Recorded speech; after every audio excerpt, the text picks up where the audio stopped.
Lori Daybell is preparing to come back from Hawaii, probably one of the most prominent inmates that you will have at the Madison County Jail. What are you guys doing to prepare for her arrival? We make sure routes are secured. We always travel with multiple officers, and we utilize local and federal agencies to make sure that every security measure is taken to ensure their safety and the safety of the public.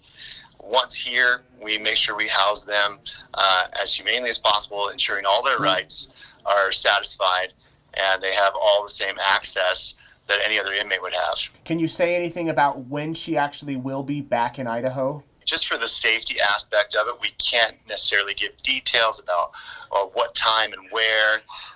That's to ensure the safety of the travel. So it's just to ensure the safety of our deputies, of our officers, and to ensure her safety too, because that's part of our job. We serve and protect, but we also protect those accused of crimes. So that being said, it takes some planning and time logistically to accomplish that type of transport. So it's going to take a few days at least to get her back to Idaho. And when she is brought back, she will be treated just like any other inmate, as you referenced. Do you think she'll be put in isolation, though? Because I would imagine a lot of the inmates there in Madison County know who she is. I would imagine so. They all have access to network television. They all watch TV for a great deal of their day. So I have no doubt they know who she is. That being said, we don't segregate people merely based on who they are. We want to make sure we take every safety precaution we can, but we want to make sure that we're not treating them any differently than another inmate. So we have to be fair and consistent across the board whenever we deal with anybody. We have several options as far as safety goes. We don't necessarily have to put somebody in a holding cell in isolation to make sure that they're safe. We can put them in a compartmented area. We have several different areas of the jail that are smaller.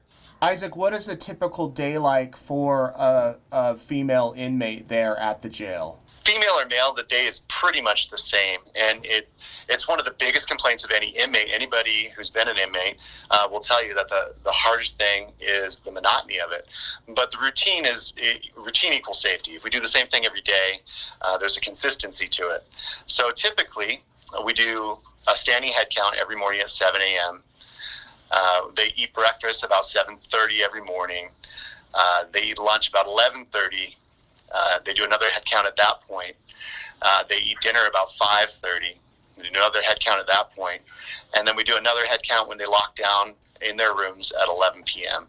And throughout that day, they're offered, they don't have to, but they're offered an hour of recreational time out in our rec yard where they can access the library and check out books.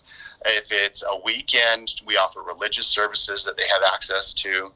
And that's pretty much how it repeats every day. Does everybody have a roommate, a cellmate?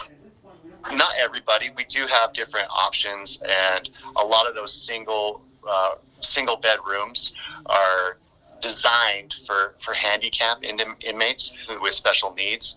So, but we can utilize them for other needs as well. If it comes to safety and security, we can do that. But most people have a roommate. What type of food is served in the jail? Not to brag, but Madison County has the best jail food, definitely in the state.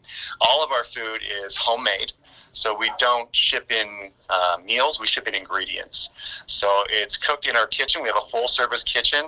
The inmates work in the kitchen, so we have a kitchen staff, and it's supervised and ran by a nutritionist, a dietitian, and she makes sure all the meals are well-made, that they meet all the nutritional parameters that are needed, and the food is actually quite good. It's even eaten by the staff. So I know when I was there several months ago, I smelled it, and it smelled pretty good. Yeah, home baked bread, fresh fruits and vegetables, you name it.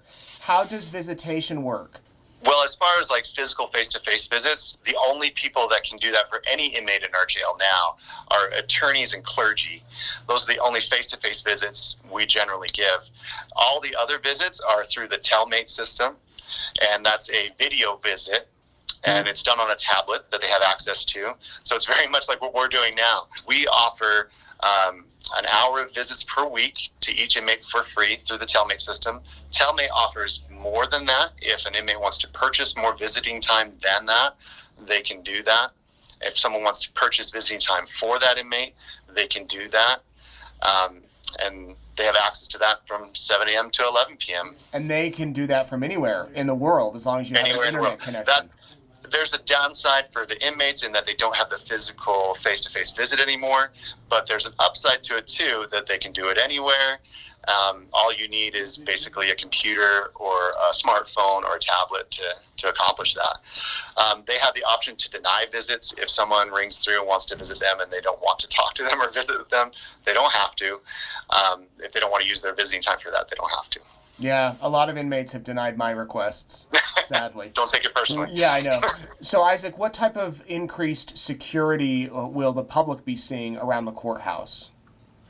So they can expect to see extra staff on duty, and that's to protect her as well as the public, but also to facilitate any needs, because even though we have this high-profile case going on, we still want to serve the public. So if you have traffic tickets to take care of, or court fees, or whatever you might have the court need for the court for, we want to make sure that we're still serving the public that way.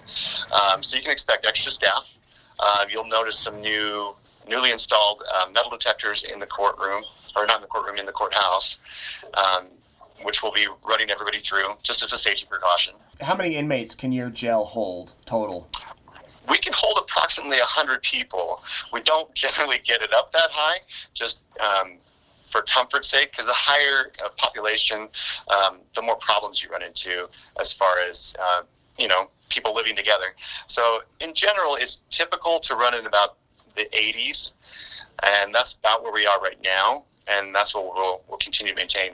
The state at large has a huge overcrowding problem, so we do hold for the state, we do hold for the marshals and the feds and everybody like that. So, And we'll still serve those.